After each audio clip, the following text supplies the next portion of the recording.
Hi hello welcome to our channel. నేను మీ సిరి. ఈరోజు మనం చెప్పుకోబోయే కథ ధరణి కళ్యాణం పార్ట్ 62. ఏయ్ కదిపాడు దేవుని చూశాడు సూర్య.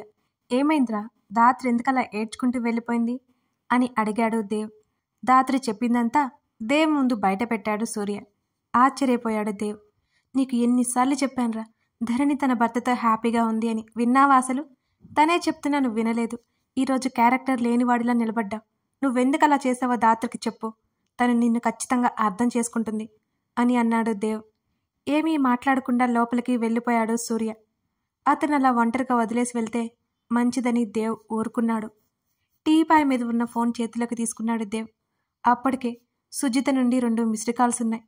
వెంటనే సుజిత నెంబర్కి డైల్ చేశాడు దేవ్. మీరు లేకపోతే నేను ఉండలేను, ఇది నిజం. మీరు నమ్మినా నమ్మకపోయినా నేనేం చేయలేను అని అతని కళ్ళల్లోకి చూస్తూ అతని పెదవుల మీద ముద్దాడింది ధరణి. అప్రయత్నంగా ఆమె కనులు మూసుకుపోయాయి. కళ్ళు తిరిగి అతని మీద పడిపోయింది ధరణి. గంట తర్వాత మెలకువ వచ్చింది ధరణికి. మెల్లిగా తల పట్టుకుని లేచి కూర్చుంది. ఎదురుగా శాంతి కనబడింది. కళ్ళు నులుముకుని చూసింది ధరణి. ధరణమ్మ ఎలా ఉంది అని శాంతి ఆదుర్దాగా అడిగింది. బావున్నట్టు తల ఊపింది ధరణి. ఓపిక తెచ్చుకుని ముఖం కడుక్కుని రండమ్మా భోజనం పెడతాను అని చెప్పింది శాంతి. ఆయన ఎక్కడా అని ధరణి అడిగింది. లేరు అని శాంతి అనగానే ఏంటి ఆశ్చర్యంతో ధరణి కళ్ళు పెద్దవి చేసింది. అదేనమ్మా పనుందని బయటికి వెళ్ళారు అని చెప్పింది శాంతి. అయోమయంగా చూస్తూ ధరణి ఎందుకంత హడావుడి పడుతుందో శాంతికి అర్థం కాలేదు. ఎన్నో రోజుల తర్వాత మళ్ళీ ఇక్కడికి వచ్చారు, అంతా కుశలమేనా అమ్మా శాంతి అడిగింది. బాగున్నట్టు తల ఊపింది మళ్ళీ. అమ్మా మిమ్మల్ని ఒకటి అడుగుతాను చెప్తారా అని అడిగింది శాంతి. ఏంటి శాంతి, ఏమైనా విశేషమా అమ్మా? కళ్ళు తిరిగాయంట కదా మీకు, గగన్ బాబు చెప్పారు ఆతృతగా అడిగింది శాంతి.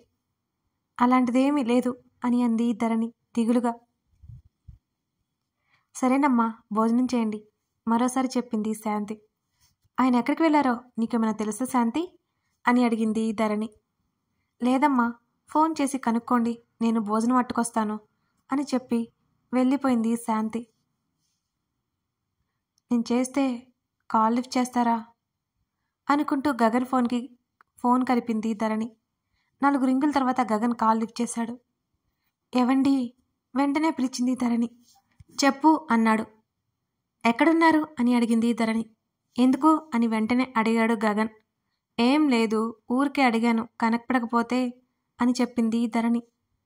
నీలాగా చెప్ప పెట్టకుండా పారిపోన్లే అని అన్నాడు గగన్. వెంటనే కళ్ళ వెంట నీళ్లు పెట్టుకుంది ధరణి. మీరు ఇంటికి రారా అని చిన్న అడిగింది ఏడుపు గొంతుతో. వస్తాను ఎప్పుడో తెలీదు అని అన్నాడు గగన్. మీరు రాకపోతే నేను భోజనం చేయను అని అంది ధరణి. తినకపోతే అది పూర్తిగా నీ ఇష్టం, నా పర్మిషన్ నీకెందుకో, అన్నిటికీ నా పర్మిషన్ తీసుకుంటున్నట్టు. నేను రాకపోతే మానేయ్, నేను మాత్రం రావడం లేదు అని అన్నాడు గగన్. సరే అయితే నేను కూడా తినను, మీరు రాత్రి వరకు ఉండి తాపిగా రండి ఉక్రోషంగా ముక్కు చీదుకుంటూ చెప్పింది ధరణి. యాజ్ యువర్ విష్ అని చెప్పేసి కాల్ కట్ చేశాడు గగన్. కోపంగా ఏడ్చుకుంటూ కూర్చుంది ధరణి. శాంతి వచ్చేసరికి ఆమె కళ్ళు తుడుచుకుంది. ధరణమ్మ భోజనం ప్లేట్ ధరణి ముందు పెట్టింది శాంతి. నాకొద్దు, నువ్వు తీసేయ్ అని చెప్పింది ధరణి. మీరు కనుక తినకపోతే గగన్ బాబు ఊరుకోరు అని కంగారుగా చెప్పింది శాంతి. ఆయనేమీ నిన్ను అనకుండా నేను చూసుకుంటాను, నువ్వు ఇంటికి వెళ్ళిపో శాంతి అని చెప్పింది ధరణి. ధరణి ముఖం చూసి వాళ్ళిద్దరికీ మధ్య ఏదో అయిందనుకుని వెళ్ళిపోయింది శాంతి అక్కడి నుంచి. గగన్ కోసం మొండిగా అలాగే కూర్చుంది ధరణి. గగన్ ఇంట్లోకి వచ్చేసరికి రాత్రి అయిపోయింది. హాలు అంతా చీకటిగా ఉంది. తమ రూమ్కి వెళ్ళాడు గగన్. బెడ్ మీద నిద్రపోతూ కనిపించింది ధరణి. డైరెక్ట్గా బాత్రూంలోకి వెళ్ళి ఫ్రెష్ అయ్యి వచ్చాడు.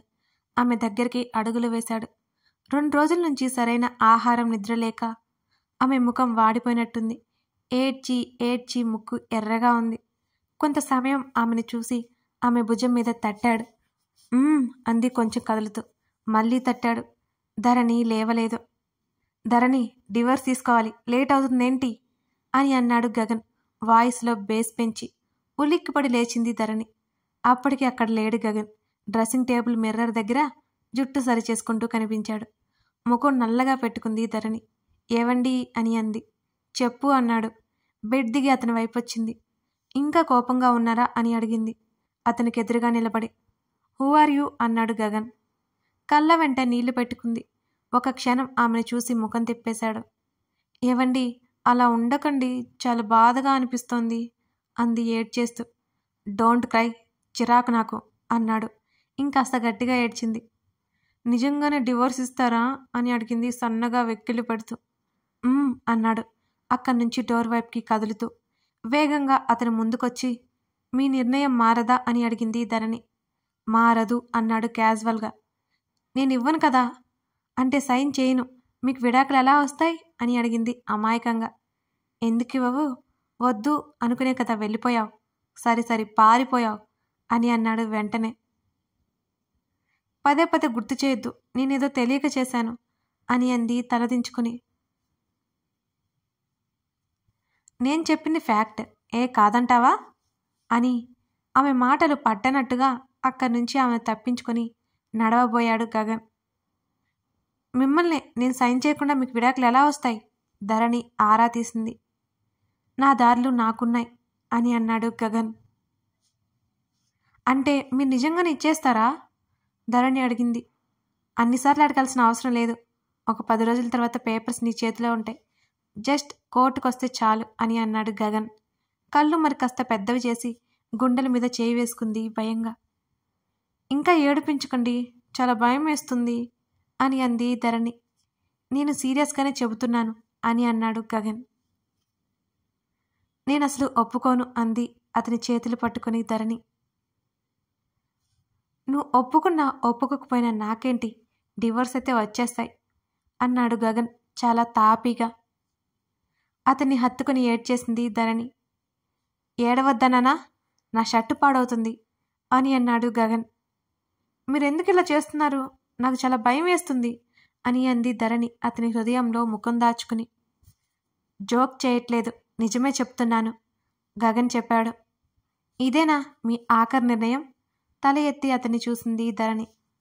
అవును, ఆమెను విడిపించుకున్నాడు గగన్. సరే అయితే, మీరు నాకు దూరం అయితే నేనెందుకు బ్రతకడం అని పరుగు పెట్టింది అక్కడి నుంచి. ఆమె మాటలు విని ఆశ్చర్యపోయాడు అతను. మతిపోయింది నిజంగానే అతనికి. ఏయ్ మెంటల్ అంటూ ఆమె వెనకాల పరిగెత్తాడు గగన్. టెర్రస్ మీదకి వెళ్ళింది ధరణి. మెంటల్ క్రాకా నీకు? ఆమెను అనుసరించాడు అతను. బిల్డింగ్ చివరికి వచ్చేసింది. గాల్లో పైకి చూస్తూ దండం పెట్టుకుని, నొప్పి లేకుండా చచ్చిపోవాలి అని అంది. కిందకు చూడగానే భయంగా అనిపించింది ధరణికి. గట్టిగా కళ్ళు మూసుకుంది. ధరణి చేతిని పట్టుకుని లాగాడు గగన్. అతని ఛాతీ మీద వచ్చి పడింది ధరణి. ఆమె చెంప మీద ఒక్కటిచ్చాడు. ఏడుస్తూ చూసింది అతన్ని. అతని చేతిలో ఆమె నడుము నలిగిపోతోంది. వెన్నెల్లో ఎర్రగా అతని ముఖం కనబడుతోంది. అతని కోపం ఆమెకు తెలిసి వణికిపోయింది ధరణి. పిచ్చా నీకు? గట్టిగా అరిచాడు గగన్. ఏడుస్తూ భయంగా చూసింది అతన్ని. ఏం చేస్తున్నావు? అక్కడి నుంచి దూకితే చచ్చిపోతావు అన్నాడు గట్టిగా. మీరు నన్ను వద్దంటే నిజంగానే చచ్చిపోవాలనిపించింది అంది ఏడుస్తూనే అమాయకంగా. కొట్టానంటేనా? చెయ్యెత్తి అరిచాడు. ఆలోపే కళ్ళు మూసింది భయంతో. వెంటనే ఆమెను హత్తుకున్నాడు. ఏడుస్తూ అతని చుట్టూ చేతులు బిగించింది ధరణి. పిచ్చి మెంటల్ క్రాక్ తింగరి తిడుతూనే ఉన్నాడు గగన్. ఏడుస్తూనే నవ్వుకుంది ధరణి. నవ్వావంటే చంపేస్తాను, యూ ఈడియట్ అంటూ ఆమెను కోపంగా చూశాడు గగన్. నాకు డివోర్స్ ఇస్తారా అని అడిగింది. బెదిరిస్తున్నావా? సీరియస్గా ముఖం చిట్లించాడు గగన్. నాకు మిమ్మల్ని బెదిరించే అంత సీన్ ఎక్కడదండి. మీ నుండి దూరం అయితే ప్రాణం గాల్లో కలిసిపోతుంది అంతే అని కోపంలో ముద్దుగా ఉన్నారు అని నవ్వింది ధరణి. అతను మాట్లాడాడు అన్న సంతోషంతో. ధైర్యం ఎక్కువైంది నీకు అన్నాడు ఆమె చిన్ బైట్ చేసి. ఊపిరి ఆడట్లేదు, కాస్త వదలండి. అతని చేతుల్లో చిక్కుకున్న ఆమె చిట్టి నడుము అతని పట్టుకి విలవెల్లాడిపోతోంది. చేతులు వదిలేశాడు. ఆమె నుంచి దూరం జరిగాడు. ఇంకా కోపం ఎందుకు శ్రీవారు? అతని ముందుకొచ్చి అడిగింది Dharani. You idiot, I will kill you. ఆమెను నెట్టేసి వెళ్ళిపోయాడు కిందకి. ఆమె పనులకి చిరాకొచ్చి. ఇప్పటి వరకు బాగానే ఉన్నారు కదా, మళ్ళీ ఏమైంది అని అతని వెంట నడిచింది ధరణి. ఏవండి? అరుచుకుంటూ అతని వెంట వెళ్తున్న ఆమెను వెనక్కి తిరిగి స్టెప్స్ పక్కనే ఉన్న వాల్కి లాక్ చేశాడు గగన్. గుటకలు మింగింది ధరణి. ఇంకోసారి చెప్ప పెట్టకుండా వెళ్ళిపోయావంటే చంపేస్తాను. ఆమె కింద పెదివి అతని పంటికాటికి బలైపోయింది. పట్టించుకోకుండా అతన్నే చూసింది ఆమె. ఆ చూపేంటి? భయం లేకుండా పోతుంది నీకు. చీరచాటు దాగున్న ఆమె నడుం మీదకి అతని చేయి చేరింది. అతను మాట్లాడుతుంటే అతని ఊపిరి ఆమె ముఖాన్ని తాకుతోంది. ఇంకెప్పుడు ఇలా చేయను, ప్రామిస్. అతని చెంప మీద చేతిని ఉంచి చెప్పింది. అతని కళ్ళలోకి చూసింది. కంట్రోల్ తప్పుతున్నావు. అర్జెంటుగా నా కంట్రోల్ పెట్టుకోవాలి నిన్ను. ఆమె పెదవులు అతని పెదవులతో ముడివేశాడు. సంతోషంతో ఆమె కళ్ళు తడిదేరాయి. అతని మెడ చుట్టూ ఆమె చేతులు అల్లుకున్నాయి. అతని మరో చెయ్యి సున్నితంగా ఆమె నడుముని కొలతలు కొలుస్తోంది. ఊపిరి భారమవుతుంటే అతని చుట్టూ ఇంకాస్త చేతులు బిగించింది. మెల్లిగా ఆమెని వదిలాడతను. అతని వైపు చూడలేకపోయింది. కళ్ళు దించుకుంది. నెక్స్ట్ టైం రిపీట్ అయితే పనిష్మెంట్ ఇంత స్మూత్గా ఉండదు, గుర్తుపెట్టుకో. అతను గట్టిగా చెప్పి అతను చేసిన గాయం దగ్గర చిన్నగా ముద్దు పెట్టుకున్నాడు. అతని స్పర్శని ఫీల్ అవుతూ కళ్ళు మూసుకుంది ఆమె. చాలా ఆకలిగా ఉంది అంది కొంతసేపు తర్వాత. తినలేదా? సీరియస్గా చూశాడు ఆమె వంక. అలా చూడకండి. మీరు రాకుండా మీరు తినకుండా నేనెలా తినగలను అని అడిగింది చిన్నగా. ఆమె చెంప కిందగా చేతిని వేసి ఆమె బుగ్గలు వత్తుపట్టి, ఫుడ్ నెగ్లెక్ట్ చేయకూడదని తెలీదా? ఆమె పెదవులతో లాగి వదిలేశాడు.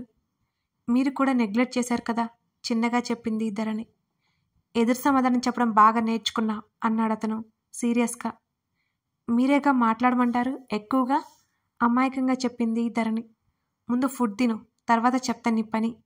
గుజ్జులేని నీ మైండ్ని కరెక్ట్ వేలో పెడతా. ఆమె నడుము నొక్కి వదిలేశాడు గగన్.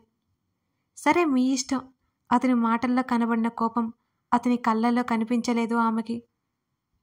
సన్నగా నవ్వుకుంటూ అతని చేతిని చుట్టేసింది ధరణి. నిజంగా చాలా ధైర్యం వచ్చేసింది అన్నాడు ఆమెతో పాటు కిందకి నడుస్తూ. మీరు కోపం తెచ్చుకున్నంత వరకు నేను ఇలాగే ఉంటాను. ఆ తర్వాత నాకే తెలియకుండా కుక్కపిల్లనైపోతాను అని చెప్పింది అతన్నే చూస్తూ. అతని ముఖంలో చిరునవ్వు ఆమె మనసుని ప్రశాంతంగా మార్చింది. మరికొన్ని గంటల ముందు సుజిత కాల్ చేయడంతో జాహ్నవి వాళ్ళ ఇంటికి వెళ్ళాడు దేవ్. ఆంటీ, ఇంపార్టెంట్ మ్యాటర్, అర్జెంటుగా రమ్మన్నారు. ఏమైంది? Any problem? కంగారుగా అడుగుతున్న దేవ్ని చూసి, నథింగ్ దేవ్, కూర్చో అంటూ సోఫా చూపించింది సుజిత.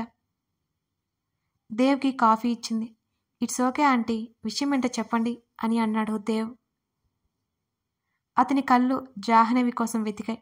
అతను వచ్చి ఇంతసేపైనా ఆమె బయటికి రాలేదేంటి? అతను ఆ రోజు ఆమెను తిట్టిన దగ్గర నుంచి కనపడలేదు జాను. ఈ పాటికి ఆఫీస్ నుంచి ఎప్పుడు వచ్చేసి ఉంటుంది, ఎందుకు ఇంకా బయటికి రాలేదు అని అనుకున్నాడు దేవ్ మనసులోనే. కథ కొనసాగుతుంది. మొత్తానికి మన ప్రేమ జంట అదేనండోయ్, గగన్ ధరణి ఇద్దరూ కలిసిపోయారన్నమాట. సూర్యదాత్రి ప్రేమ పట్టాలెక్కుతుందా లేదా? అలాగే ఇప్పుడు దేవుని సుజిత ఎందుకు ఇంటికి రమ్మన్నట్టు? ఈ విషయాలన్నీ తెలియాలి అంటే ఈ కథని ఫాలో అవ్వాల్సిందే. లైక్ చేయడం మర్చిపోకండి. నేను రెగ్యులర్ అప్డేట్స్ ఇస్తున్నా, మీ నుంచి మాత్రం రెస్పాన్స్ వస్తేనే కదండి నేను ఇస్తాను. ప్రస్తుతం ప్రియసఖి కూడా ఇస్తున్నాను కాబట్టి ఈ స్టోరీ ఒక ఎపిసోడ్ మాత్రమే ఇస్తున్నాను. అదన్నమాట సంగతి. ఇంతకీ లైక్ చేయడం మర్చిపోకండి. కొత్త వ్యూవర్స్ మన ఛానల్ని విజిట్ చేసినట్లయితే మర్చిపోకుండా సబ్స్క్రైబ్ చేసుకోండి. Thank you for watching this video.